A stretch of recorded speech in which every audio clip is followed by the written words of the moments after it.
But today we have Patrick Spelliscy, who is our Director of Product Development. He's going to be talking about building design and building small. He's actually going to just touch on a first topic, but we plan to have Patrick back in the future to talk about other building design issues and concerns, considerations. And also we have Alex Wilson, who is joining us from the city, so Halifax Regional Municipality. She's from the Planning and Development Department. And yeah, we're excited to kick off. So again, just a reminder to chime in if you have any questions. And we'll go into a Q&A session after both of their presentations. So Patrick, I'm going to put myself on mute and you can take it away. All right, sounds great. Thank you, Erin. As Erin mentioned, my name is Patrick. I'm the product development or director of product development for Sprout Dwellings. I do a lot of the architectural drawings and the design for these for our dwellings. And I do want to go over a handful of topics over the next 4 webinars related to building design. I want to take you through not only how we approach backyard suites at Sprout, but also some design and architectural items that could be relevant to you as you plan for your backyard suite. So what just came up there is the 4 topics we look at going through. Space planning and building layout is what we want to go over today. And we kind of want to get a little bit more in depth as we go over the next webinars, moving into building envelope and aesthetics, moving into energy efficiency and sustainable building practices, as well as some of the finer details, ergonomics, and a little bit of the livability of spaces, because these are a bit of a new space typology. So to key off of that, I wanted to mention what we're kind of focusing on today. As far as a backyard suite goes, it's a standalone dwelling that's for full-time inhabitation. And it can be used for senior living or living with a disability, student housing, kind of an all-purpose long-term rental space, or a combination of all of these, which is what we've been referring to at Sprout as generational housing. So planning for many different scenarios, whether you have seniors living in it, moving into student housing, or something more generic. So planning spaces around multiple use groups is kind of at the core of what we're working on at Sprout. Can you move to the next slide there, Sean? Perfect. So I wanted to talk briefly about the placement on property considerations. It's kind of the first step to understanding the opportunity of a backyard suite. It's to know what your limitations are. Alex will be the one to talk a bit more in depth about these rules, but I'll introduce them visually with this diagram and introduce a few definitions to familiarize yourself with as we talk through it. So first, the lot area, which is outlined in green, is basically the entirety of the area that your lot takes up. The footprint, or the main dwelling footprint, is specifically the area within that lot area that your building takes up, just where it touches the ground. The footprint for the backyard suite is similar to the home, but obviously it is for the backyard suite that would be being considered for the property. Another couple of important definitions are a side setback and a rear setback. We'll get into the details later, but they're pretty self-explanatory. How far away you need to be from the property line on the side of your yard, as well as the distance from the rear property line. There is a term that I know Alex will go over as well, maximum lot coverage. We'll get into depth about that, but basically it's the amount of space that is being built upon this lot and the percentage you're allowed to do. And that fluctuates between, or depending on what neighborhood or zone you're in. And I think, and a couple other things that Alex will go over as well. Maximum footprint and maximum floor area. There are limitations around the footprint you can put onto a backyard suite. And that has to do with an overall size, whether it's floor area or footprint. Or it also relates to the percentage of size based on your main dwelling. So if you have any questions about that later on, we'll tackle them, but I know Alex will clear up a few of those things as well as she goes through her presentation. Do you mind moving on to the next slide, Sean? So to exemplify some of those concepts, I'm just taking a property that we worked on for Sprout in Dartmouth and just kind of use it as a case study. So to exemplify the numbers changed based on a few things. So first thing is your plan area. So finding out what plan area you're in will lead you towards which land use bylaw you should be using. In this specific case, we were building in Dartmouth, so it's the Dartmouth land use bylaw that we went to and used the map there to discover or to know that this lot is zoned as R1 single family residential zone. So once you're there within the land use bylaw, you can find all the information, basically your maximum lot coverage allowable. So for this specific circumstance, it was 35%, which means that all of the filled in regions on that property combined all need to be less than 35% of that entire yard or the entire property. So basically in this case, we were kind of around 20-ish%. So well within that threshold, but that's where that number kind of comes from. As far as setbacks in that particular R1 zoning, the side setback and the backyard setback are 2.44 meters or 8 feet. So it's a little bit small there, but you can see that, you know, we placed that very deliberately to be a setback off of the property. And then the maximum floor area, which in this case for all backyard dwellings is 1,000 square feet or 93 square meters. So our spread ended up being around 680 square feet or so. So that's falling well within the parameters of what we can put there. Can you go to the next slide, Sean? All right. So moving into a bit more specific space planning and layout, you know, there's many things that you want to consider when you're planning a layout for your backyard suite. A good place to start is considering the size you will need for the various rooms and circulation throughout the dwelling. So I've got a couple examples of our sprouts that will give you kind of a rough idea of how much space some of these areas take up for in the backyard.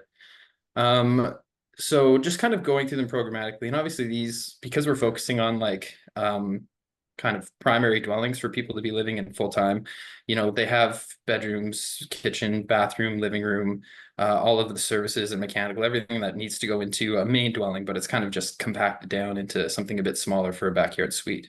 I'll go through them in order here, and they're numbered on the plan as well. But first off, circulation entrance, and basically, you know, circulation is hallways and anything that just connects all of the rooms in your dwelling. One of the important things for designing in a really small space is to really try to take that circulation space and do as much as you can with it. So for example, at Sprout, you know, we not only connect all the spaces, but having access to the mechanical loft above where we keep a lot of our mechanical items, using it as the entrance, using it as where we can have the laundry and some utility storage is kind of an important way to like take that space, which is usually just meant for transitioning between, and really try to turn that into like as much useful space as possible. For a bedroom, so basically standard, we can change sizes for bedrooms and stuff, but 13 feet is the width of all of our sprouts, and the bedroom is 10 foot. So 10 foot by 13 foot. And that's all designed for a nice, comfortable way to be able to walk around and have a queen size bed, as well as a good amount of storage. The effective storage depth really needs to be 2 feet as well, mostly because that's the best dimension for storing multiple things, especially in a bedroom context. For the bathroom, we include it's about 10 foot by 6.5 or 7 feet. It's a little large for a bathroom, but not too large. It's pretty comfortable, but it has a single vanity, toilet, full-size shower. But the important thing for this one, and what we talked about earlier, is that there's a 5-foot radius turning circle that fits within that bathroom. So should anyone with a disability or the requirement for a wheelchair or mobility issues, there's plenty of space within the bathroom, which can kind of be difficult to navigate sometimes if it's a little bit too small. So that's kind of the same bathroom that we always use. But again, in that generational housing context, you know, it's going to be comfortable for anybody who uses that dwelling. Next slide, Sean, please. Moving on to the kitchen. So our kitchen is a 12-foot by 13-foot wide kitchen. That includes all of the standard appliances. You can fit a regular size or apartment size fridge within that, but dishwasher, stove, all of the things and workspace that you need for it, with room for excuse me, whether it be an island or a table for seating, we find that this is kind of a nice, comfortable, modest size kitchen. And the one thing to really consider too is I'd say a minimum 3 foot clearance for circulation between cabinetry, or whether you do an island or something like that. 3 feet is kind of the minimum you want to go to. If you find frequently that there'd be multiple people moving through, going up to 3 foot 6 or 4 feet is also, even more generous and better for circulation. And as far as the living room, it's a 10 foot by 13 foot space. And that would be considered on the smaller end of a living space. You can see some photo below though, but usually it's plenty of space for fitting a nice, a comfortable size sofa, 1 or 2 chairs with a wood stove or an entertainment system. So we find that that's kind of a nice regular small size living room for a backyard suite. And I'd say in total, the sprouts tend to be, so 13 feet by about 42 feet is typically the living space that we deal with as far as a 1 bedroom. But we obviously do different designs that have side bedrooms, but it's all based on like what your lot and your property can accommodate. And I have one more slide too, based on another one of our sprout designs, if you don't mind changing that, Sean. Staircases. So now that the height restrictions have changed, and I know Alex will touch on that, we can very comfortably build 2-story backyard dwellings now, which is great, but that also means we need a staircase. So very simply put, staircases, I'd say planning for a minimum width of 3 foot 6. Yeah, you can always make staircases a little bit smaller and keep them to code. But allowing for a bit of that extra space is going to be quite important, because as you find out, or as you go to construct, having more space is a little bit better. And the stair length will always vary. In the sprout, it's about 12 feet or so in total length, but depending on the height of your ceiling or the second floor, that's going to change, of course. So yeah, I believe that's everything from my end. I think Alex is all ready to go here and dive a little bit more into the world of bylaws, the ever-changing world of bylaws. Thank you, Patrick. So I'll just touch briefly on some of the major bylaw changes that have come out of the Housing Accelerator Fund, just because in HRM we have 20 different land use bylaws, which means that there's 20 different sets of rules and additional zones on top of that. So if I went through every land use bylaw, we would be here all day. So if you have any specific questions about specific areas, I'm happy to answer that. But backyard suites were enabled pretty much everywhere in the municipality in the fall of 2020. I add that caveat of pretty much everywhere because there are some places that are covered by certain development agreements that limit the number of units that can be built. So the kind of main example is Clayton Park. A lot of Clayton Park has those old development agreements that are still in place and kind of limit backyard suites, but they're generally permitted everywhere within the municipality. And then earlier this year, as part of the Housing Accelerator Fund related land use bylaw changes, the maximum size of a backyard suite was increased to 1,000 feet or 1,000 square feet. So previously it was 90 square meters, which is I think 968 square feet. So you get a bit of extra wiggle room there. Which was something that people had been asking for as well. The maximum height had been increased to 25 feet, which allows you to have 2 floors. Previously, in most cases, it was about 15 feet, which really only left you space for 1 floor, maybe a loft. So that was just some additional flexibility that was added there. As well, that's not the end of Housing Accelerator Fund changes. Later this year and early into next year, we are going to be releasing a funding program for backyard suites. I can't get into the details now, just because of where it is in the process, but that is something that's coming. So it's something to keep in mind when you're going through the finances of building a backyard suite. As well, we're cleaning up any remaining land use bylaw restrictions around building backyard suites, because there's a few stragglers in the bylaws there. Go to the next slide, please.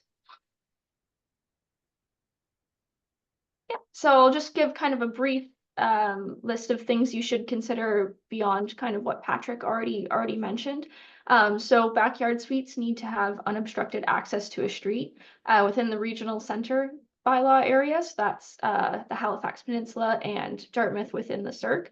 you need to have 1.1 meters of a pathway to access the backyard suite in the back. So you don't have to be able to access it by a car to the back, but basically there needs to be room for somebody to walk back to the unit. So if you are a middle townhouse unit, for example, you couldn't have a backyard suite, but if you're an end unit, you could have one. Lot coverage is another thing to keep in mind. There was an increase to lot coverage under the Housing Accelerator Fund changes. So you can now have more of your lot covered, which really helps for backyard suites. But lot coverage applies to anything with a roof. So any sheds, garages, your main dwelling, and the backyard suite, those would all contribute to your lot coverage total. So that's just something to keep in mind when you're planning for a backyard suite. As well, garages, if you're planning on combining your backyard suite and a garage, something to keep in mind is how that backyard suite is accessed. Basically, if it's accessed through the garage most likely would count towards the floor area total, which is not something that you want, because then you can have a very, very small backyard suite. It is a bit of a detailed regulation, so if you have any questions specifically around that, please feel free to call 311 and ask, and we'll connect you with a planner who can help explain those regulations. And then as well, development agreements that I mentioned previously. If your house was built under a development agreement, it may restrict whether you can have a backyard suite or not, as well as restrictive covenants. So restrictive covenants are private contracts between typically home builders and the owner, whether it was the original owner that signed it or the new owner, you're still bound to that restrictive covenant. And often they restrict your ability to build a backyard suite. But the province recently granted HRM the power to discharge restrictive covenants that relate to the density of housing, so the number of units on a lot or the height of housing. So that is something that we are now able to discharge. There is a bit of a process for it though, so it's not an instant process. But if a restrictive covenant is something that is a barrier to you building a backyard suite, feel free to reach out and we can look into removing that for you. And then that's all I had. If you have any other questions related to land use bylaw regulation, I'm happy to answer them. Great, thanks, Alex. I see we have some questions flying in the chat section, so we're going to get to those in just a sec. I'm sure, Alex, you're going to get pinged a few times about specifics. We also just wanted to share a couple of case studies of projects that we recently completed, probably in the spring, I believe, early winter or late winter, early spring. Sean, I think you have those slides there. So this was one that we completed in Cole Harbour. It's actually Colby Village, if you're familiar with the difference between Cole Harbour and Colby Village. Fairly small lot, as you can see, a fairly large home. And essentially the client there wanted to increase their income potential. So they decided to build a, one bedroom. They weren't really using their backyard at all for any purpose aside from the deck that they've actually rebuilt, and you can see in that nice aerial photo.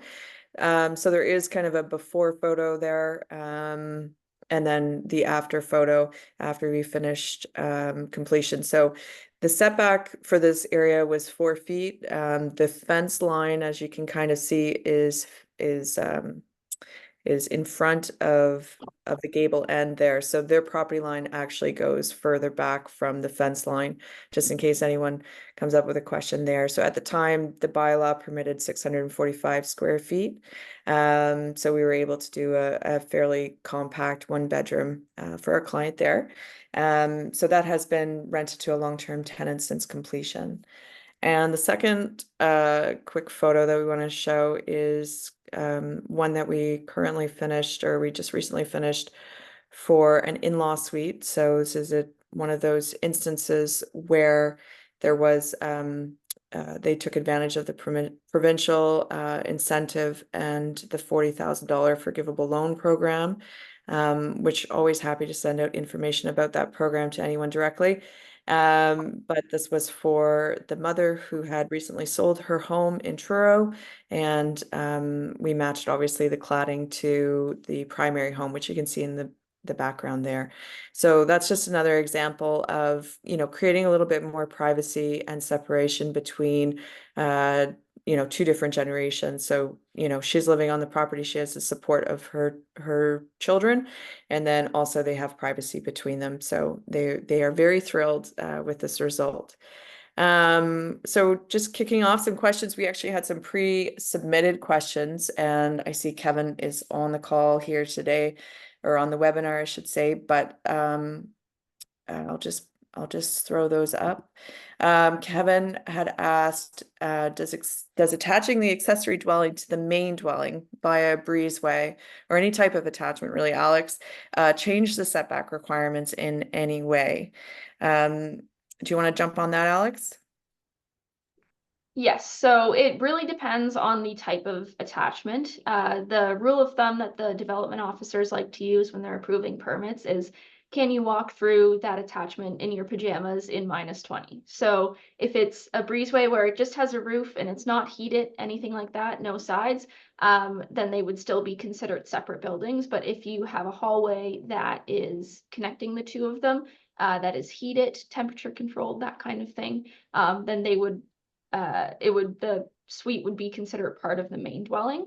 So you can include the suite as part of a main dwelling. It would just be considered a secondary suite or a second unit rather than a backyard suite. And it does affect the setback requirements. So a secondary suite or a second unit would be in the main building, which main buildings have greater setback requirements than backyard suites. So for example, within the regional center, the minimum required rear setback for a main building is 6 meters, which is just about 20 feet. Versus for a backyard suite, it is 1.25 meters, which is 4.1 feet. So you are subject to lesser requirements if you're a backyard suite. So if the buildings are either fully unattached or attached in something that you can't walk through in your pajamas in -20.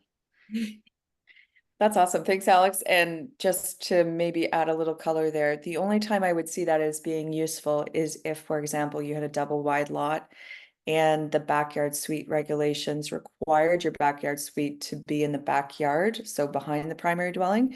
So if, for example, you had room to put it on the side and still achieve that primary home setback, then I would see that as being beneficial to attach it with a breezeway or, yeah.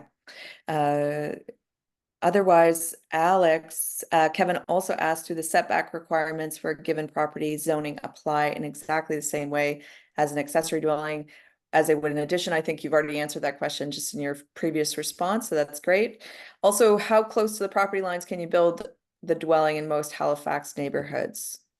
Yeah, so again, it depends. There's 20 different land use bylaws, each with multiple different residential zones with all different setback requirements. Generally, for accessory buildings, the minimum is 4 feet from side and rear setback, side and rear lot lines. But again, that depends. You would have to check in your specific bylaw area and your specific zone. Yeah, great.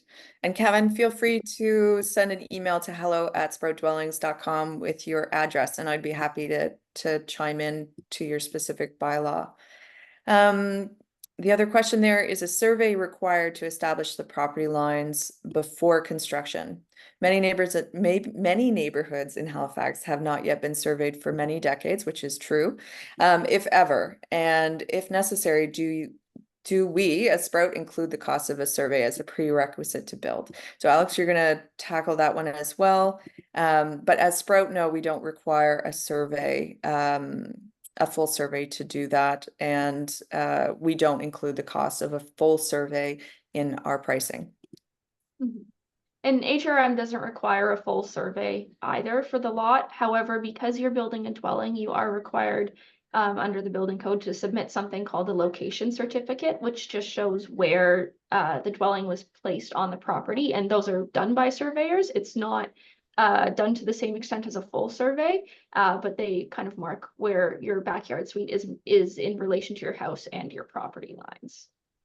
That's great. Yeah, and just for clarity too there, Kevin, we do include the cost of a location certificate that is done by a surveying engineer in our pricing. So that is something we do as part of our turnkey service. There was another pre-submitted question by Monica.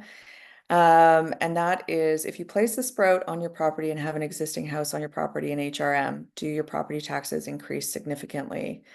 The question there is essentially a very good question, one we get a lot.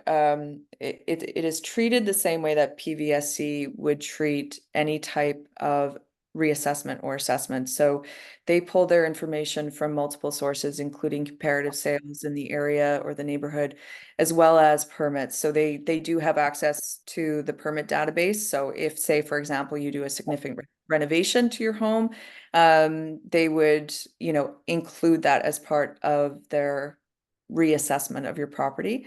When it comes to caps, though, so this is where it might get a little bit confusing and more specific to researching this with PVSC directly.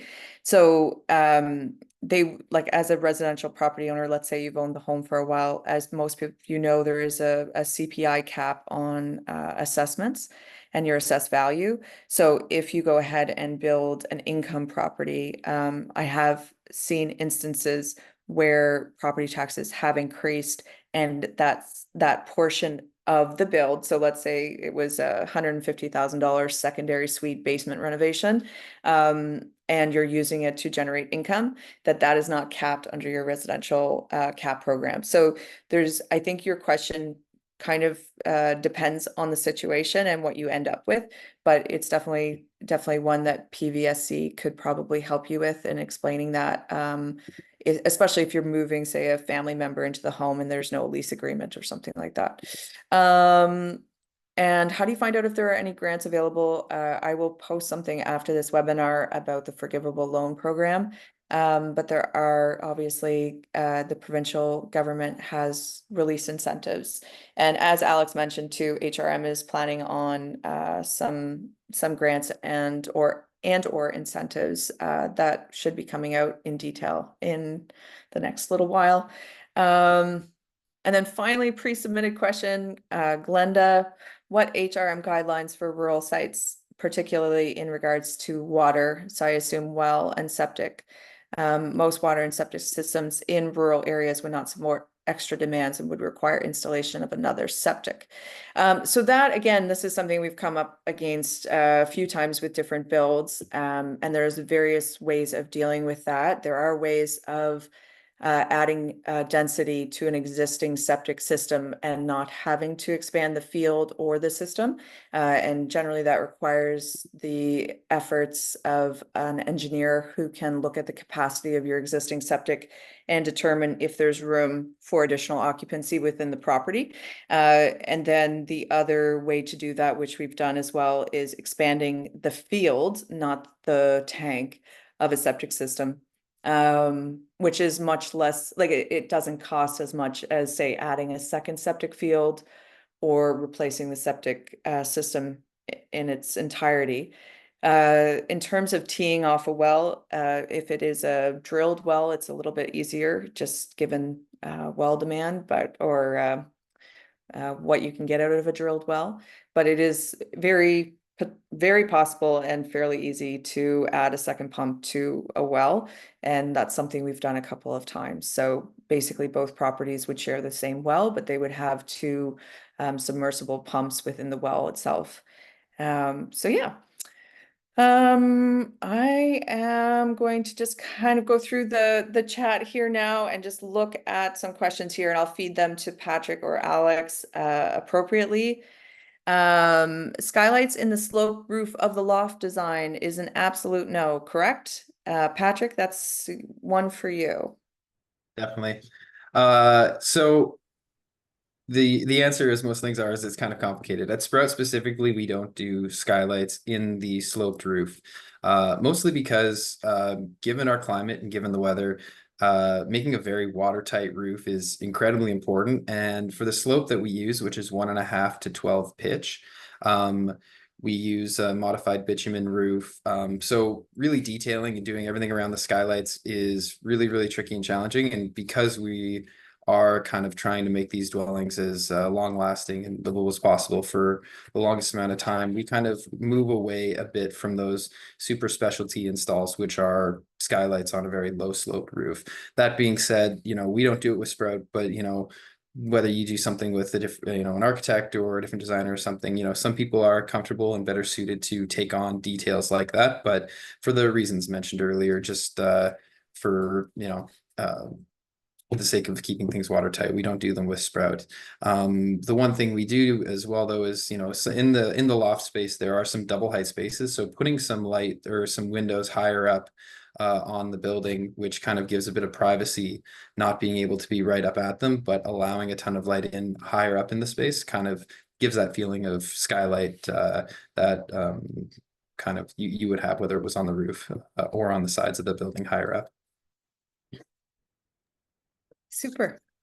Another one for you, Patrick. Kevin chimed in there early and asked if the 13-foot width, just for everyone's benefit here, is to the exterior or interior dimension.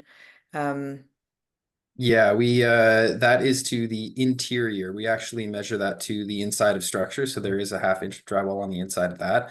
But our exterior walls are roughly 8 inches thick for each one. So a total of 16 on both sides. So your overall width is about 14.5 feet or 14 foot 4 inches. I'm sorry. Sweet. And the loft is a little bit wider than that. Yeah, and the loft is 14 foot 6 inside to inside, so adding another 16 inches to that, which is 50 almost 16 feet wide. And it's this very similar layout, but as mentioned earlier, it's because of the staircase. Having to fit a staircase in takes up a bit more space in your floor plan, so that's roughly the dimension we use for the loft. Sweet. Nathan asked which financial institutions will finance a Sprout. Nathan, this is a great question, one we get all the time.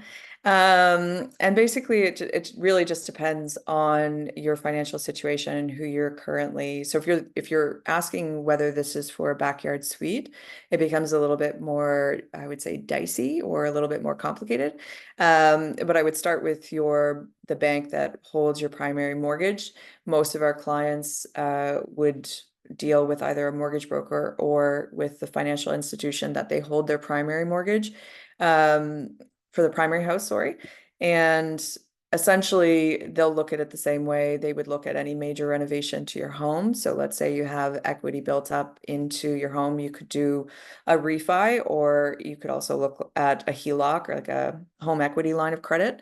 I would say that is I would say 100%. If a client is not paying in cash or, with freed up capital, that is basically what they're doing. They're having those conversations with their bank, and their bank is appraising, what they're building as they would, a kitchen reno or something like that, and refinancing the property.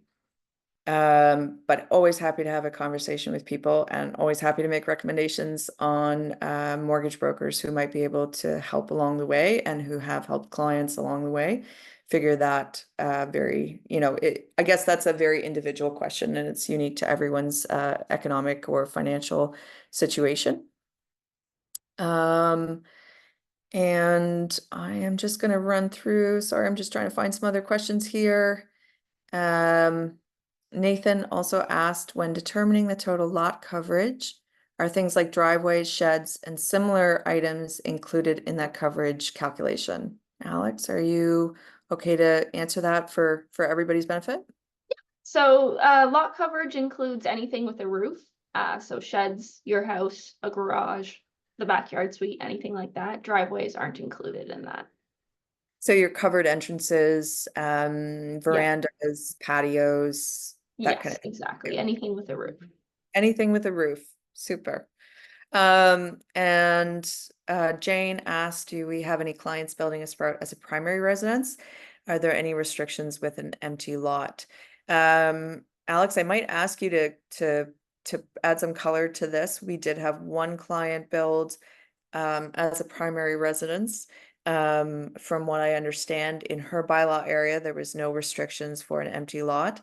There are no minimum building size restrictions in HRM anymore. I know a lot of people believe that there used to be, or there used to be in certain areas, so it's definitely a consideration.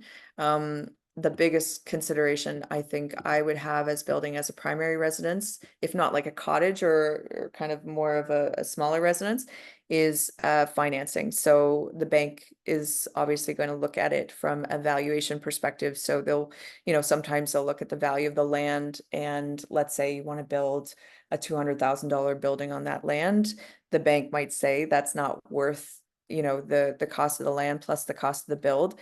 You're not going to end up with the value. So I would say that's more of a very specific, again, financial question. Whereas if you had the cash, you can, I believe, Alex, you can pretty much build anything, in terms of size on any lot in HRM. Yep, exactly. There's no restrictions regarding anything like that. You just have to follow the typical land use bylaw requirements. Now, if your backyard suite is the only thing on the lot, it is no longer considered a backyard suite. It's considered a main dwelling. So you would have to follow the requirements for a main dwelling, so setbacks, things like that. Something else to consider, a lot of people are interested in, when they buy a lot, building a smaller house and then eventually building a larger house on the lot and converting that smaller house into a backyard suite. That can be done. You just need to plan ahead and make sure you actually leave enough room, depending on where you put that smaller house, to put your larger house in front of it so you can make the smaller one into a backyard suite. Super. Yeah, that's a really good point. Mhm. Fiona asked if backyard suites require a separate driveway. I think you answered that during your presentation, but maybe if you can touch on that again, Alex, can they share a driveway with the main house? Yep, they can definitely share a driveway with the main house. You just need to be able to access that backyard suite. And again, it's just somebody needs to be able to walk there. You don't need necessarily to have it as wide enough to fit a car. Yeah. So yep, you can definitely share the same driveway. And there are no parking requirements for backyard suites as well. Correct. Yes. Okay, great. David is asking Alex if you could provide more information on avoiding restrictive covenants on backyard suite development, such as subdividing RCs, restricting lots to one dwelling only. Yeah. And by So, RC, it's restrictive covenant. yes, yeah, RC is restrictive covenant. So again, restrictive covenants are a private contract between the property owner and typically the builder. And so because of that, HRM actually doesn't enforce restrictive covenants. So if you had a restrictive covenant that didn't allow you to build a backyard suite, HRM could still issue you a permit for a backyard suite, but the builder of your house could come and sue you for breach of contract. So that being said, the province has recently, as I said, granted us the power to discharge restrictive covenants as they pertain to density and height of housing. So it's a new process. You'd be required to make an application to the municipality, and we'd send a mail out to you and your neighbors asking if anybody has any objections, that kind of thing. And it's such a new process that we are still on application number 1. So we're still ironing out the details as we go, just because it's a brand new power that we've been given. But yeah, again, if you have some specific questions about your restrictive covenant, all of that, feel free to ask. Feel free to ask me, send me an email, that kind of thing. But yeah, we are able to discharge them as they relate to density, which subdivision most likely would not fall under that power, but that's something I'd need to get probably an opinion from our legal team on. But right now we're just doing density as in number of units. Yeah, and it's interesting. Alex, are there any costs associated with having HRM discharge those covenants? Yep, so you would need to, I believe it's just paying, I think it's still a new process. I haven't gone through Yeah, that process sure. myself. So I believe you have to pay for the mail out, so the advertising of the restrictive covenant being discharged. But if anybody is interested in the specific cost for that, I can ask that team and see how they've worked out that process so far. Yeah, I'll do some digging after and we'll post it on our website as well. I assume it's probably like a variance application where you pay $500 for that mail out or Similar. $1,000. Yeah, and usually the $1,000 is a deposit too, so you have to pay the Yeah. $1,000 advertising fee up front. But of course, sending out a notice in the mail doesn't cost $1,000, so a lot of times most of that's Yeah. refunded. Great. Yeah, no, that's very exciting. It's one of the things you mentioned the other day in preparation that I was most excited about. We have had probably over 4 builds that had restrictive covenants, and the clients basically kind of didn't know they existed, and we brought them up, and they kind of they literally kind of took a chance, and they were like, I don't think my neighbors are going to sue me, and the guarantor or the grantor of the original covenant doesn't exist anymore. It's builder ABC, who was formed in 1945, and people have pools and nobody really pays attention to them anymore. But it's encouraging that for the newer subdivisions where people do want to do restrictive covenants, and Armco still exists and Cresco still exists, that they could potentially discharge of those covenants. Maria, Kevin very graciously answered your what is PVSC. So PVSC is Property Valuation Services Corporation. And you can look them up on Google, and they do have a find your assessment tool there. So if you're looking to figure out anything to do with your property taxes, or anyone's property taxes for that matter. Janet Morris, have you encountered the requirement of a drainage plan? And if so, what additional complications can they impose? Yes. So Alex, maybe you want to provide some color here too. So as part of our services anyway, we do a lot grading plan. So you cannot get a building permit without that lot grading plan. So that is, again, having an engineer come in and basically tackle the drainage prior to the issuance of a building permit. Yeah, so that would be one thing to definitely look into with an engineering company if you're thinking about building a backyard suite. Alex, I don't know if you have anything else to add there. No, you covered it. That's really what it is. You need an engineer. Yeah, yeah, or someone like that. Suzanne, just wondering about the percentage of lot coverage. I heard 35%, but if the lot is bigger, does it make it easier, or is it 35% of the house footprint? Alex? It's so the 35% would be 35% of the lot area. So if your lot is an acre, it would be 35% of an acre. So it doesn't actually have anything to do with how big your main house is. Right. And also in a lot of bylaws, what I've read anyway, so let's say if your lot is under 3250 square feet, 32,500. No, that doesn't make any sense. 3,250, your lot coverage changes. So you can go up to, let's say, 50%. This is just an example, by the way. And let's say if it was over that amount in terms of your lot size, your lot coverage is less. So go down to 40% versus 50%. So if there's any specifics, again, feel free to email hello@sproutdwellings.com, and you can send us your actual address, and we can look into these specifics for you too. Fiona Chen Yeet, if selling in the future, do both the primary and the backyard suite have to be sold together?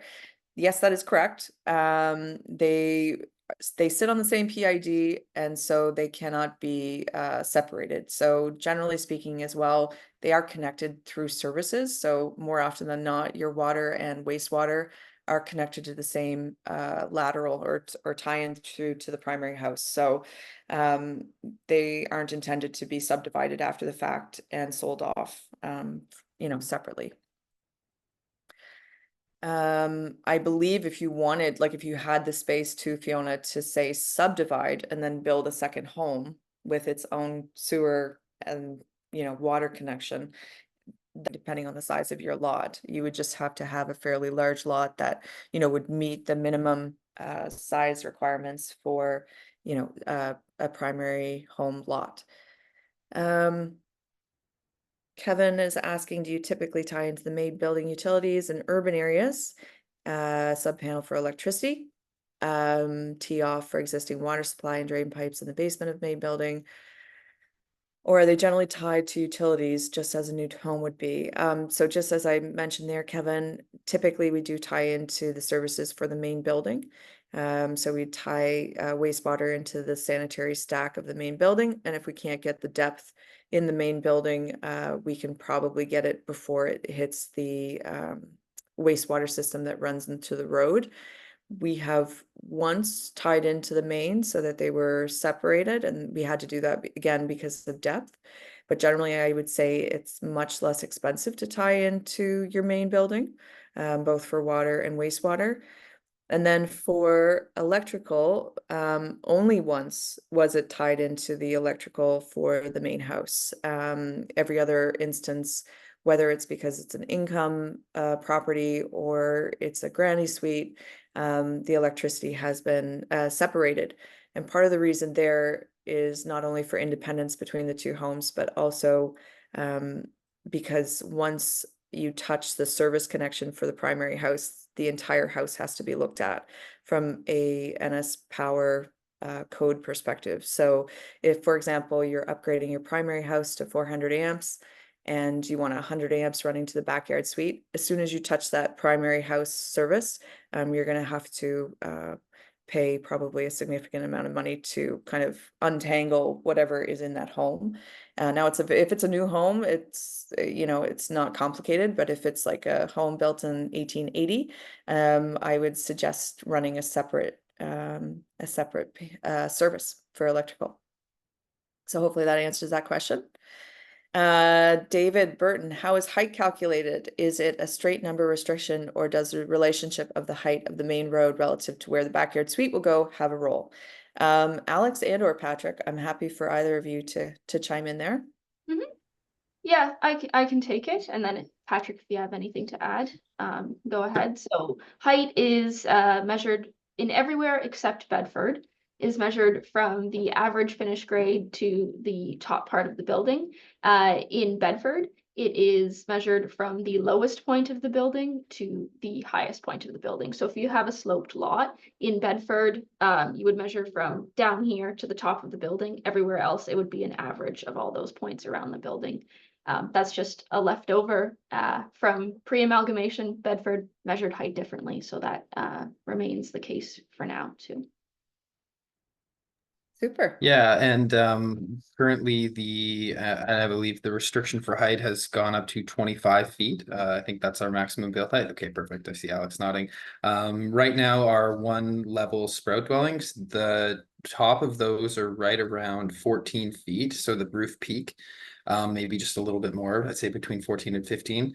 The loft currently that we have going is the height of that is about 19 feet. So, we're not pushing the limits quite yet, but it all depends on the form and the function of your house as well. So if you're doing a low slope pitched roof, you're maybe not going to get super close to that maximum. But if you're going to do a gabled roof and some really high ceilings within or higher ceilings, you'll probably start to get to that mark. But like Alex said, from wherever you're building, that average grade or the low grade, the height maximum is 25 feet.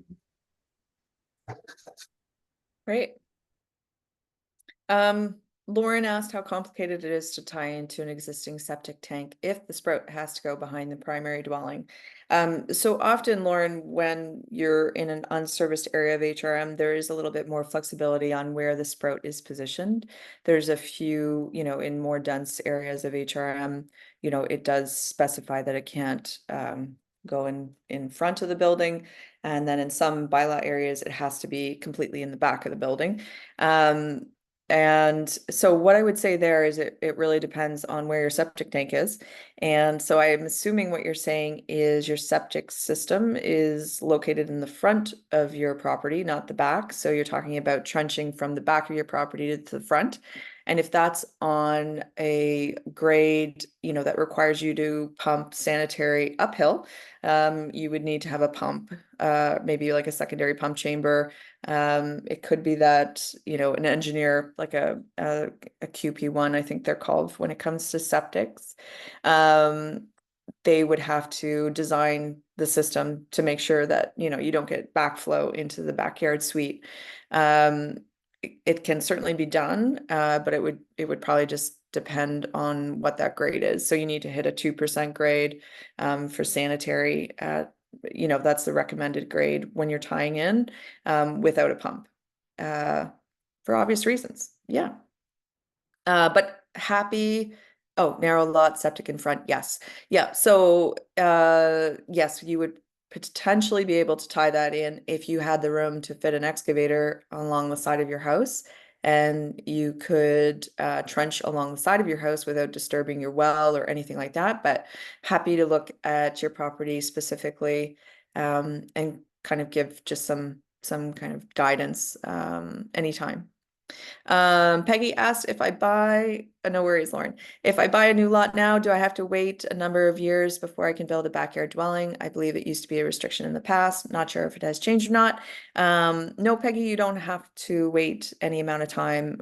So if you buy a lot and you want to do it the very next day, yeah, you can do that. Alex, you're nodding your head, so I'm assuming I'm right. Yeah. The only thing I'll add is that a backyard suite is an accessory building, so it has to be accessory to a main building. So as I mentioned earlier, you could build a smaller house that happens to meet all of the backyard suite requirements further back on the lot first, and then build your larger main house later that you're able to do. Or you can, build the main house and the backyard suite at the same time too. That's totally fine too. Super. Well, I think we've run through every question. If I've missed a question in the chat function, please let me know. Chime in now or forever hold your peace. But I do want to say a huge thank you to Alex and Patrick for joining us today and speaking about what they are passionate about. And if anyone has any questions after the fact, like I said, we always post a recording of this webinar as well as an FAQ of all this very specific questions that get asked. And so we'll write those out.